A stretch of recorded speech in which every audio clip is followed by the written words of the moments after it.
നിന്നായാലും ഈ ബാച്ചിൽ നിന്നായാലും ഒരുപാട് നല്ല ഫ്രണ്ട്സിനെ കിട്ടി. വളരെ നല്ല ക്ലാസ്സസും നന്നായിട്ട് പോയിരുന്നു. ഒരുപാട് പേര് കുറേ വർഷങ്ങളായിട്ട് PSC എന്നുള്ള ഒരു ലക്ഷ്യമായിട്ട് വന്ന ഒരുപാട് പേരുണ്ട് ഇതിൽ.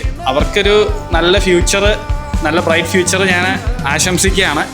എനിക്ക് പറയാനുള്ളത് അടുത്ത എക്സാമിന് വേണ്ടി പഠിക്കണം കേട്ടോ. നിങ്ങൾ ഇവിടെ നിന്ന് അച്ചീവ് ചെയ്ത കുറേ കാര്യങ്ങളുണ്ട്.